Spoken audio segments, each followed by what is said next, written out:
We just finished 6 about a month ago, and it was probably one of the better games. The story was cool overall, but I had some problems with it just because there were so many characters. But we'll get into that.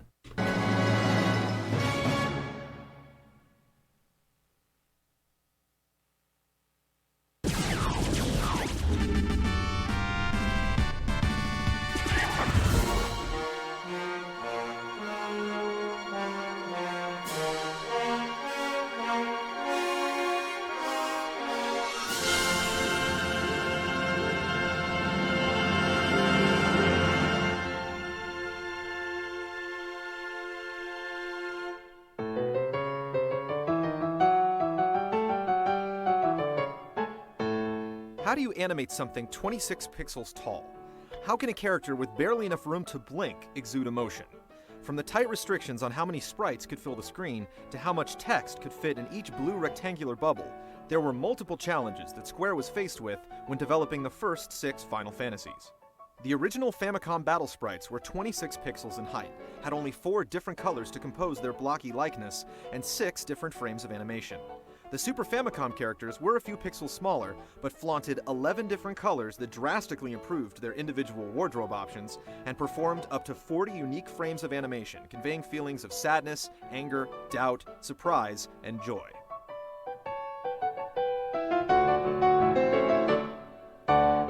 In Final Fantasy I, characters would roam aimlessly around each town, or stand and wait for you to engage them in conversation. Whenever additional movement was implied, they would vanish. In Final Fantasy II, characters began to walk along scripted paths, oftentimes when entering or exiting a room.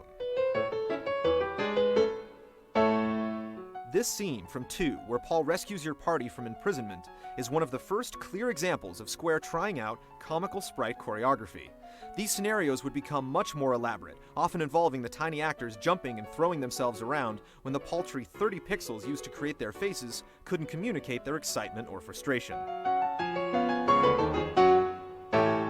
It was this careful attention to expression that made the personalities in each Final Fantasy so charming, and the events so surprisingly engaging. In the first 5 games, there were separate sprites for the models in combat and... I never noticed this. Final Fantasy 6 and Final Fantasy... Well, Final Fantasy 6 was the first one to do that, where the sprite on the world map was the same as the sprite in battle. They didn't do it in Final Fantasy 7, but I believe from 8 on they did. On the overworld, a smaller one on the map, and a larger, more detailed one in battle. But the 6th chapter in Final Fantasy used the higher resolution hero for both, adding about 10 different animations per character. Even minor movements like the wink of an eye or the wag of a finger drew layers of subtle inflections onto each scene. Best of all, the multiple NPCs you encountered grew up in stature as well. By the mid-90s, Square was ready to showcase the aptitude of their tiny thespians in one final 16-bit performance. One hell of a performance.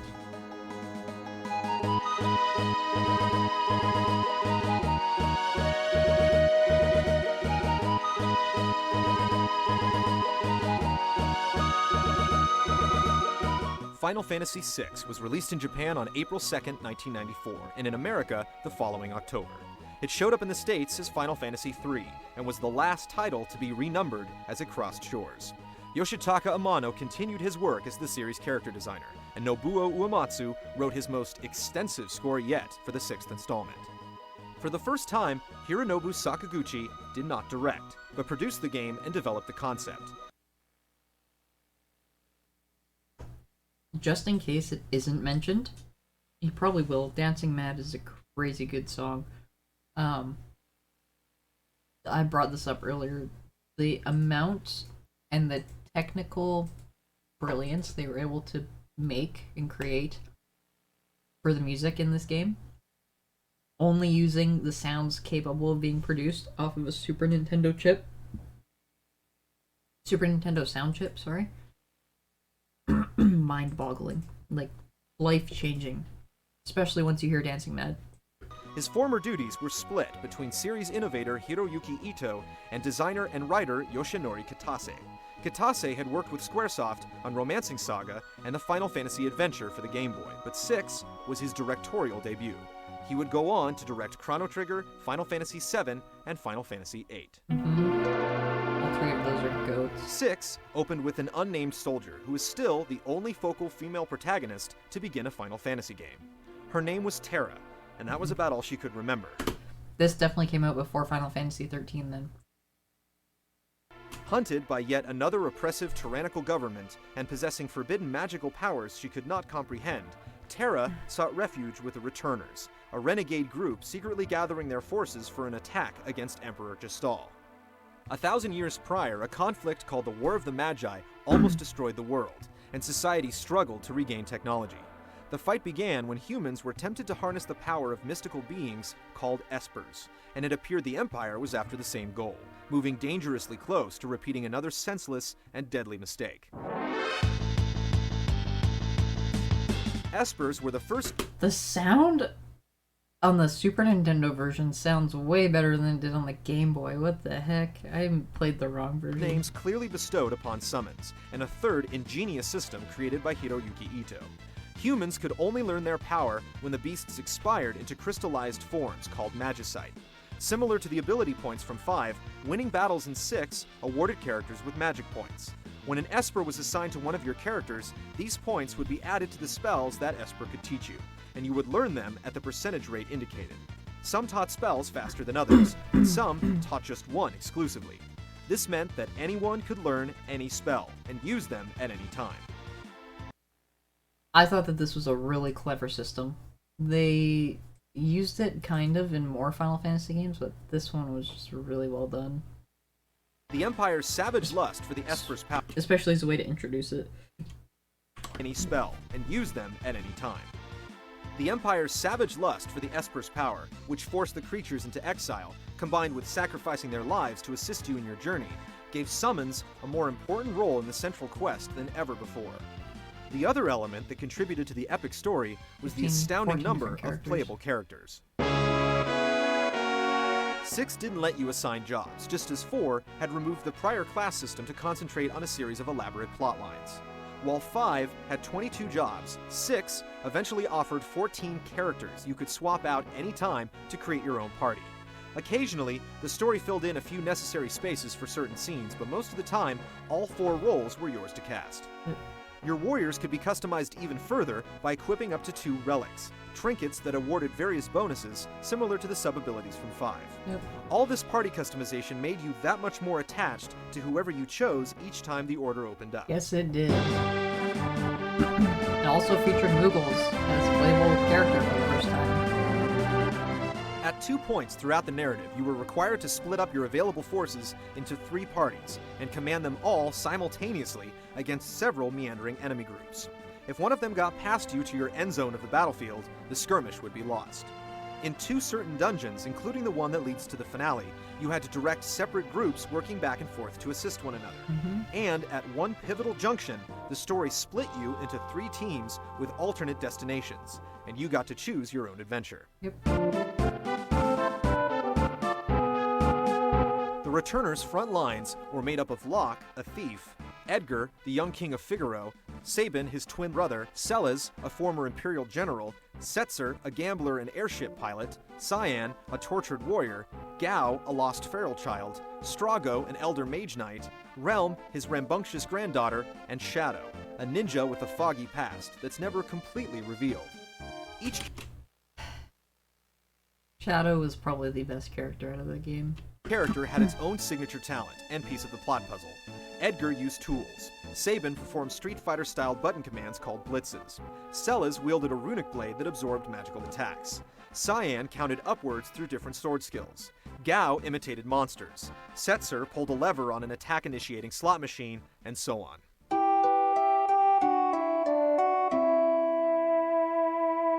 At least one segment of the game was devoted to revealing fragments from each of the characters' backstories, and some of them were more thought-provoking and heartbreaking than the events that made up the main mission. True. The only returners that were primed solely for battle, aside from cameos that would drop in and out of your party, were 3 optional recruits near the end of the game: the Moogle Mog, the Yeti Umaro, and the mysterious mimic Gogo, who also made a shrouded appearance in Final Fantasy V. Yep.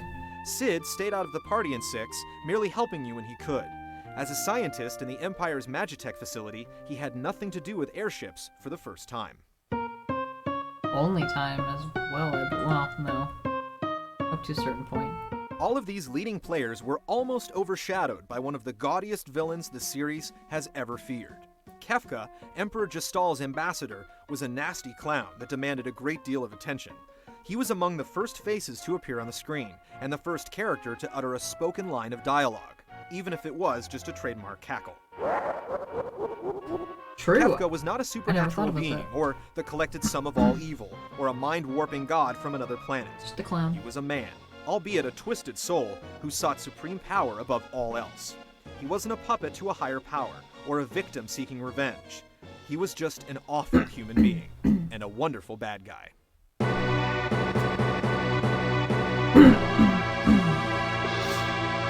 But creating the characters wasn't enough. They acted and animated in ways the series had never attempted before. The fourth wall of the battle screen was obliterated, with interactive scenes often playing themselves out from the combat view.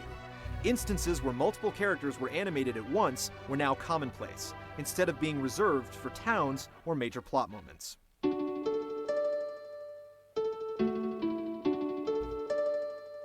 The best example of this, and the scene that stole the show, quite literally in 6, was an opera the player had to actively participate in by remembering their lines and blocking. This story within a story within a story shows how elegantly each event played out in 6, and why most of its moments are eternally unforgettable. 6 was really good. With Sid working for the Empire, the High Roller Setzer allowed you to borrow the only airship in the world. When that craft crashed and burned, he dug up another that belonged to a lost friend. You could be taxied by boat on occasion, but there were no canoes, snowmobiles, or submarines in 6, just the 2 flying machines. But your point of view while controlling them was drastically different. Thanks to Mode 7. Instead of being stuck to one altitude and forced to travel in 4 directions, you had 360 degrees of movement, along with the ability to climb and dive through the air. A brand new mini-map in the lower right kept you from getting lost, which was easy to do with the extreme speeds of the new crafts. Yep. This new beveled angle was also applied to chocobo runs, which showed your character on bird back from a lowered perspective.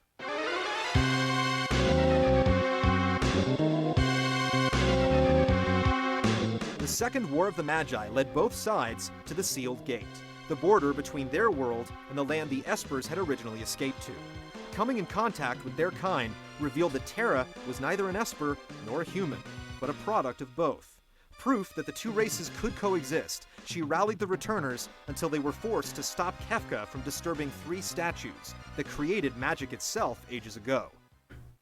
You can really tell the development in story that this game had compared to the other ones, or maybe just the bias of the people making these videos.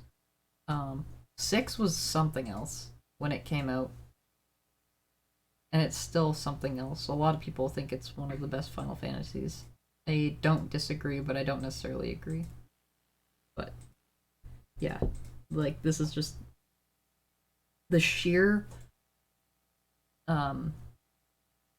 size of the game, and how like 80% of it is really just like side quests for each character. Imagine like the loyalty missions from Mass Effect 2. It's basically what it is in here. It's awesome. But they were too late. On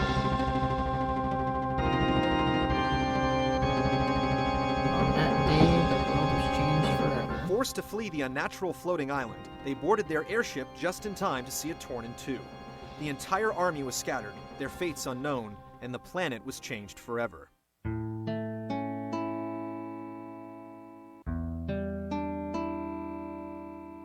Waking up in the shoes of Celes, on the shores of a deserted island, players had to explore this brand new planet of scorched earth, reassemble their ranks soldier by soldier, and reach a looming tower for the game's final confrontation.